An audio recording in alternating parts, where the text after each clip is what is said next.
എല്ലാവർക്കും നമസ്കാരം. ഞാനിന്ന് വന്നിരിക്കുന്നത് ബേക്കറി സ്റ്റൈലിലുള്ള ഒരു മസാല കുക്കിയുടെ റെസിപ്പി ആയിട്ടാണ്. ഈ ഒരു റെസിപ്പിക്ക് വേണ്ടി ഒരുപാട് പേര് റിക്വസ്റ്റ് ചെയ്തിട്ടുണ്ടായിരുന്നു. അപ്പോൾ ഞങ്ങളുടെ നാട് കായംകുളമാണ്. കായംകുളത്ത് ആനന്ദ ബേക്കറി എന്ന് പറഞ്ഞിട്ട് ഒരു ബേക്കറി ഉണ്ട്. അപ്പോൾ അവിടുത്തെ എല്ലാ സ്നാക്സും നല്ല അടിപൊളി ടേസ്റ്റിലാണുള്ളത്. അപ്പോൾ അവിടുത്തെ ഏറ്റവും എനിക്കിഷ്ടപ്പെട്ട ഒരു ഐറ്റമാണ് ഈ മസാല കുക്കീസ്.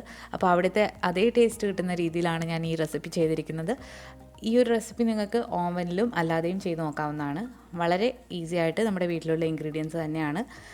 അപ്പോൾ റെസിപ്പിയിലേക്ക് കിടക്കുന്നതിന് മുൻപായിട്ട് നിങ്ങൾ ഈ ചാനൽ ആദ്യമായിട്ടാണ് കാണുന്നതെങ്കിൽ സബ്സ്ക്രൈബ് ചെയ്യാൻ മടിക്കരുത്. അതുപോലെ സബ്സ്ക്രൈബ് ചെയ്യുമ്പോൾ റൈറ്റ് സൈഡിലായിട്ട് കാണുന്ന ബെല്ലൈക്കൺ കൂടി ഒന്ന് ക്ലിക്ക് ചെയ്യണം. അപ്പോൾ റെസിപ്പിയിലേക്ക് പോകും മുന്നായിട്ട് ഞാനിന്ന് കുറച്ച് ടെസ്റ്റിമോണിയൽസ് നിങ്ങൾക്ക് വേണ്ടി കാണിക്കുന്നുണ്ട്. ടെസ്റ്റിമോണിയൽസ് എന്ന് വെച്ചാൽ എൻ്റെ റെസിപ്പീസ് നിങ്ങൾ ട്രൈ ചെയ്തിട്ട് എടുക്കുന്ന ഫോട്ടോസ് എനിക്ക് സെൻഡ് ചെയ്ത് തരാം. ഫേസ്ബുക്ക് പേജിലോ അല്ലെങ്കിൽ ഞാൻ ഡിസ്ക്രിപ്ഷനിൽ കൊടുത്തിട്ടുള്ള ഇമെയിൽ ഐ.ഡിയിലോ നിങ്ങൾക്ക് സെൻഡ് ചെയ്യാവുന്നതാണ്. അപ്പോൾ ഇന്ന് സെൻഡ് ചെയ്തിട്ടുള്ള കുറച്ച് പേരുടെ റെസിപ്പീസ് ഞാൻ കാണിക്കുന്നുണ്ട്. കഴിഞ്ഞ ദിവസം ഒരു വെജ് ബിരിയാണി ഇട്ടിരുന്നു. അപ്പോൾ അത് ഒരുപാട് പേര് ട്രൈ ചെയ്ത് നോക്കിയിട്ട് ഫോട്ടോസ് അയച്ചു തന്നിട്ടുണ്ട്. അപ്പോൾ അതെല്ലാം ഞാൻ ഇതിൽ ഇൻക്ലൂഡ് ചെയ്തിട്ടുണ്ട്. അപ്പോൾ അധികം താമസിയാതെ നമുക്ക് കുക്കി എങ്ങനെയാണ് തയ്യാറാക്കിയെടുക്കുന്നത് നോക്കാം.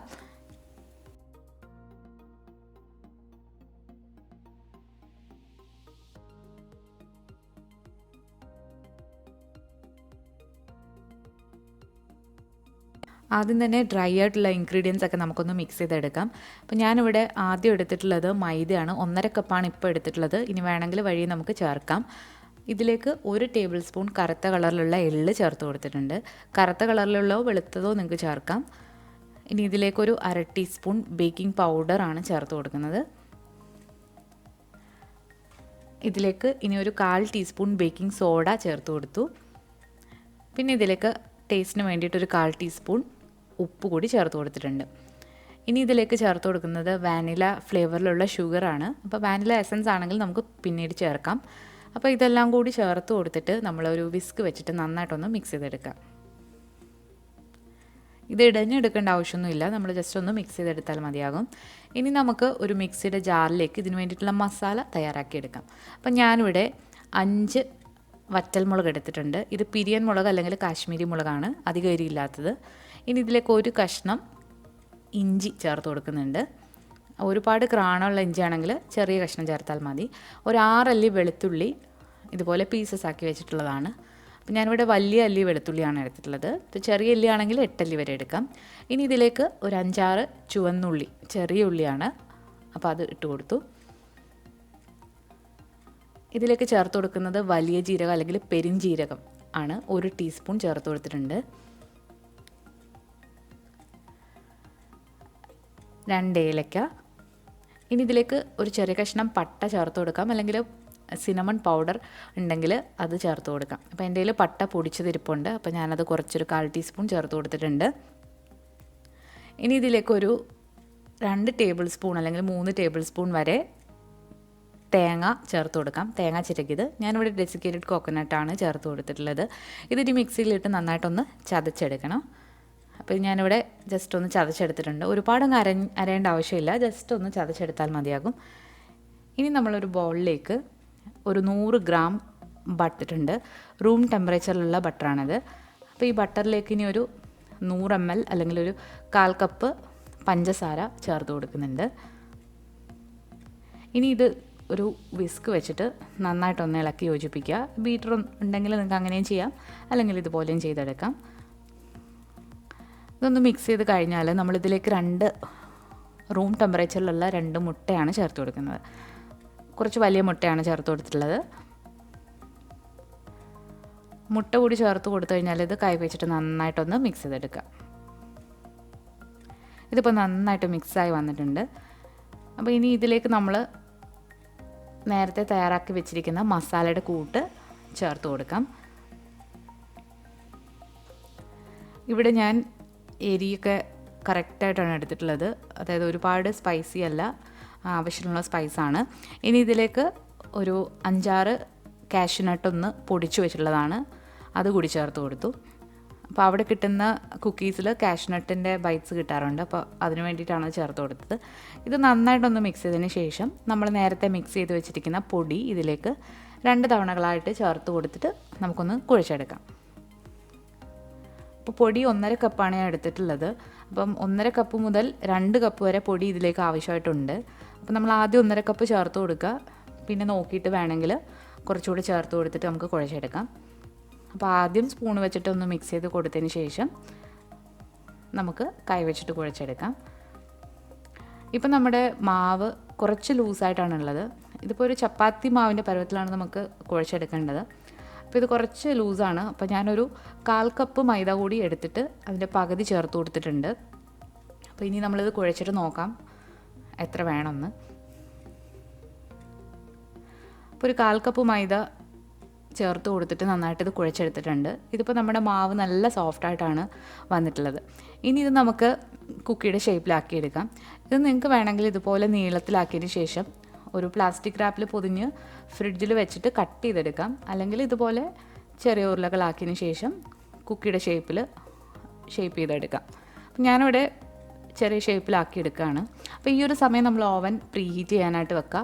നിങ്ങൾ കുക്കറാണ് യൂസ് ചെയ്യുന്നതെങ്കിൽ കുക്കറും പ്രീഹീറ്റ് ചെയ്യാനായിട്ട് മാറ്റി വെക്കുക. അപ്പോൾ ഓവനാണെങ്കിൽ ഞാനിവിടെ 170 ഡിഗ്രിയിലാണ് വെച്ചിട്ടുള്ളത്. കുറഞ്ഞ തീയിലാണ് നമ്മളിത് ബേക്ക് ചെയ്തെടുക്കാനായിട്ട് പോകുന്നത്. അപ്പോൾ എല്ലാം ഇതുപോലെ ഷേപ്പ് ചെയ്ത് എടുക്കുക. ഇതിപ്പോൾ മുഴുവനും ഞാൻ ഷേപ്പ് ചെയ്തെടുത്തിട്ടുണ്ട്. മുഴുവനെ എനിക്ക് ഒരു 20 കുക്കീസ് കിട്ടിയിട്ടുണ്ട്. അപ്പോൾ ഇത് ഇനി ഇതുപോലെ ഒരു ബേക്കിംഗ് ട്രേയിലേക്ക് നിരത്തി കൊടുത്തിട്ടുണ്ട്. കുറച്ച് അകലം ഇട്ട് വേണം ഇത് നിരത്തി കൊടുക്കാനായിട്ട്. കാരണം ഇത് ബേക്കിംഗ് പൗഡറും ബേക്കിംഗ് സോഡയൊക്കെ ചേർത്തുകൊണ്ട് നമ്മളിത് ബേക്ക് ആകുമ്പോൾ കുറച്ചുകൂടെ ഒന്ന് വലുതാകാം. അപ്പോൾ അതുകൊണ്ട് കുറച്ച് ഗ്യാപ്പ് ഇടുക. അപ്പോൾ ഇനി ഇതിലേക്ക് നമ്മളൊരു ഗ്ലേസിങ്ങിന് വേണ്ടിയിട്ട് ഒരു മുട്ട ഒന്ന് അടിച്ചിട്ട് ഒന്ന് ബ്രഷ് ചെയ്ത് കൊടുക്കുന്നുണ്ട്. അപ്പം ആനന്ദ ബേക്കറിയിലെ കുക്കീസ് ആണെങ്കിൽ അതിലൊരു പുറമേ ഒരു നല്ല ഗ്ലേസിങ് ആണ് ഉള്ളത്. അപ്പോൾ ഈ ഗ്ലേസിങ്ങിന് വേണ്ടിയിട്ട് അവർ എഗ് വാഷ് ചെയ്യുന്നുണ്ടാവും.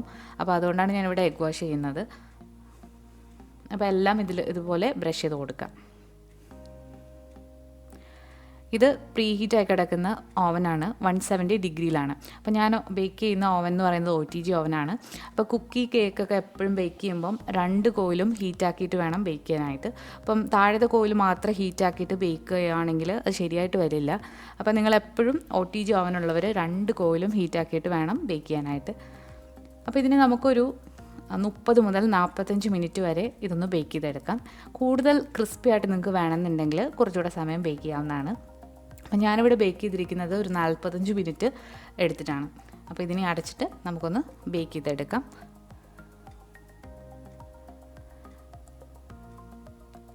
അപ്പം നമ്മുടെ കുക്കിയൊക്കെ നല്ല വീർത്ത് വന്നിട്ടുണ്ട്. നല്ല മണമാണ്. നമ്മളിത് ബേക്ക് ചെയ്തെടുക്കുമ്പോൾ നല്ല മസാലയുടെയും ഒക്കെ ഒരു നല്ലൊരു മണമാണ്. ഇപ്പോൾ ഒരു 45 മിനിറ്റ് കഴിഞ്ഞു. നമ്മുടെ കുക്കി ഇവിടെ റെഡി ആയിട്ടുണ്ട്. അപ്പോൾ ലൈറ്റ് ബ്രൗൺ ആയിട്ട് നന്നായിട്ട് തന്നെ ഇത് ബേക്കായി വന്നിട്ടുണ്ട്. ഇതിൻ്റെ മുകളിൽ നിങ്ങൾക്ക് കാണാം ഒരു ചെറിയൊരു ഗ്ലേസിങ് ഉണ്ട്. അപ്പോൾ നമ്മളിത് എഗ് വാഷ് ചെയ്തതുകൊണ്ടാണ് ഈ ഒരു ഗ്ലേസിങ് വന്നത്. പിന്നെ ഇത് നന്നായിട്ട് തണുത്തിട്ട് വേണം നിങ്ങൾ യൂസ് ചെയ്യാനായിട്ട്. ഇപ്പോൾ നിങ്ങൾ യൂസ് ചെയ്യുകയാണെങ്കിൽ അത് കുറച്ച് സോഫ്റ്റായിട്ടായിരിക്കും ഉള്ളത്. അപ്പോൾ തണുത്ത് കഴിയുമ്പോഴാണ് ഒരു ബിസ്ക്കറ്റിൻ്റെ ഫോമിലേക്ക് മാറുക. അപ്പോൾ വളരെ ഈസി അല്ലേ തയ്യാറാക്കാൻ. അപ്പം ഓവനില്ലാത്തവർ തീർച്ചയായിട്ടും കുക്കറിൽ ട്രൈ ചെയ്ത് നോക്കുക. കുറഞ്ഞ തീയിൽ കൂടുതൽ സമയം എടുത്തിട്ടാണ് ഈ കുക്കി ബേക്ക് ആവേണ്ടത്. അപ്പോൾ ഇത് നമ്മളൊരു കുക്കി ഒന്ന് മുറിച്ചൊന്ന് കാണിച്ചു തരാം. ഇത് ചൂടോടെയുള്ള കുക്കിയാണ്. അപ്പോൾ കുറച്ചകം സോഫ്റ്റായിട്ടായിരിക്കും ഉള്ളത്. കഴിക്കാനായിട്ട് നല്ല മധുരവും സ്പൈസും ഒക്കെ ഉള്ള വളരെ ടേസ്റ്റി ആയിട്ടുള്ളൊരു ഈ ഒരു കുക്കി നമ്മളിപ്പോൾ ഓവനിലാണ് തയ്യാറാക്കിയത്. ഇത് ഓവൻ ഇല്ലാതെയും നമുക്ക് ട്രൈ ചെയ്ത് നോക്കാൻ പറ്റും. അപ്പോൾ ഓവൻ ഇല്ലാതെ ഇത് ചെയ്യുന്നത് എങ്ങനെയാണെന്ന് വെച്ചാൽ പ്രഷർ കുക്കറിൽ ഉപ്പ് അല്ലെങ്കിൽ മണലെടുത്തിട്ട് ഒരു മീഡിയം ഫ്ലെയിമിൽ വാഷറും വിസിലും ഇല്ലാതെ അടച്ച് വെച്ചിട്ട് ഒരു 15 മിനിറ്റ് നന്നായിട്ട് ചൂടാക്കുക. അതിനുശേഷം അതിൻ്റെ ഉള്ളിലേക്ക് ഒരു ട്രേയിൽ നമ്മൾ ഈ തയ്യാറാക്കി വെച്ചിരിക്കുന്ന കുക്കീസ് വെച്ചതിന് ശേഷം ഏറ്റവും കുറഞ്ഞ തീയിൽ ഇട്ട് ബേക്ക് ചെയ്തെടുക്കുക. അപ്പോൾ ഈ ഒരു കുക്കി ബേക്ക് ചെയ്ത് വരാനായിട്ട് ഏകദേശം 1 മണിക്കൂർ എടുക്കും. നമ്മൾ കുറഞ്ഞ തീയിലാണ് ഇത് ബേക്ക് ആക്കുന്നത്. അപ്പോൾ ഒരു 45 മിനിറ്റ് കഴിയുമ്പോഴത്തേക്ക് നിങ്ങൾ ചെക്ക് ചെയ്ത് നോക്കുക കുക്കിയുടെ കളറ് ബ്രൗൺ നിറമായോന്ന്. അപ്പോൾ ആ ഒരു സ്റ്റേജിൽ നമുക്ക് കുക്കി റെഡിയായി കിട്ടും. അപ്പോൾ കുക്കറിൽ ഇതിന് മുൻപ് കേക്കൊക്കെ ഉണ്ടാക്കുന്ന വീഡിയോ ഞാൻ അപ്ലോഡ് ചെയ്തിട്ടുണ്ട്. അപ്പോൾ നിങ്ങൾക്ക് കേക്കിൻ്റെ പ്ലേലിസ്റ്റ് നോക്കുകയാണെങ്കിൽ അറിയാനായിട്ട് പറ്റും. അതുപോലെ തന്നെ നമ്മളിപ്പോൾ 250 പരം വീഡിയോസ് അപ്ലോഡ് ചെയ്തിട്ടുണ്ട്. അപ്പോൾ നിങ്ങൾക്ക് ഏതെങ്കിലും റെസിപ്പീസ് എൻ്റെ ചാനലുണ്ടോ എന്ന് അറിയാൻ വേണ്ടിയിട്ട് ബിൻസീസ് കിച്ചൺ സ്പേസ് നിങ്ങളുടെ റെസിപ്പി നെയിം ടൈപ്പ് ചെയ്ത് കൊടുക്കുകയാണെങ്കിൽ ആ റെസിപ്പി നിങ്ങൾക്ക് കിട്ടുന്നതായിരിക്കും. അപ്പോൾ ഒരുപാട് പേര് റെസിപ്പികൾ ചോദിക്കാറുണ്ട്. അപ്പോൾ ഞാൻ പറഞ്ഞു കൊടുക്കാറുണ്ട് ഇങ്ങനെയാണ് സെർച്ച് ചെയ്യുന്നതെന്ന്. അപ്പോൾ എല്ലാവരും അങ്ങനെ സെർച്ച് ചെയ്ത് നോക്കുക. പിന്നെ ഈ ഒരു കുക്കി സ്പൈസും അതുപോലെ തന്നെ മധുരവും ഉള്ളൊരു കുക്കിയാണല്ലോ. അപ്പോൾ നിങ്ങളുടെ സ്പൈസ് ലെവൽ അനുസരിച്ചിട്ട് സ്പൈസ് കൂട്ടി കൊടുക്കാം. പക്ഷേ ഞാനിവിടെ 5 വറ്റൽമുളകാണ് ചേർത്തിട്ടുള്ളത്. ആ ഒരു സ്പൈസ് എന്ന് പറയുന്നത് ഇതിന് കറക്റ്റായിട്ടുള്ള എരിവും മധുരവും ഒക്കെ ഉണ്ട് ഈ കുക്കിക്ക്. അപ്പോൾ നിങ്ങൾ എന്തായാലും ഇത് ട്രൈ ചെയ്ത് നോക്കിയിട്ട് നിങ്ങളുടെ ഫീഡ്ബാക്ക്സ് അറിയിക്കുക. അപ്പോൾ ഈ മസാല കുക്കിയുടെ വീഡിയോ നിങ്ങൾക്ക് ഇഷ്ടമായിട്ടുണ്ടെങ്കിൽ തീർച്ചയായിട്ടും ലൈക്ക് ചെയ്യുക. അതുപോലെ തന്നെ നിങ്ങളുടെ ഫ്രണ്ട്സിനൊക്കെ ഷെയർ ചെയ്യുക. നിങ്ങളുടെ അഭിപ്രായങ്ങളൊക്കെ കമൻസിലൂടെ അറിയിക്കുക. പിന്നെ പുതിയതായിട്ട് ചാനൽ കാണുന്നവരാണെങ്കിൽ തീർച്ചയായിട്ടും ഒന്ന് സബ്സ്ക്രൈബ് ചെയ്തതിന് ശേഷം ആ റൈറ്റ് സൈഡിലോട്ട് കാണുന്ന ബെല്ലൈക്കൺ കൂടി ഒന്ന് ക്ലിക്ക് ചെയ്യണം. എങ്കിൽ മാത്രമേ ഞാൻ വീഡിയോസൊക്കെ അപ്ലോഡ് ചെയ്യുമ്പോൾ നിങ്ങൾക്ക് നോട്ടിഫിക്കേഷൻസ് ഒക്കെ കിട്ടുകയുള്ളൂ. അപ്പോൾ പുതിയൊരു റെസിപ്പി ആയിട്ട് വീണ്ടും വരുന്നതാണ്. താങ്ക്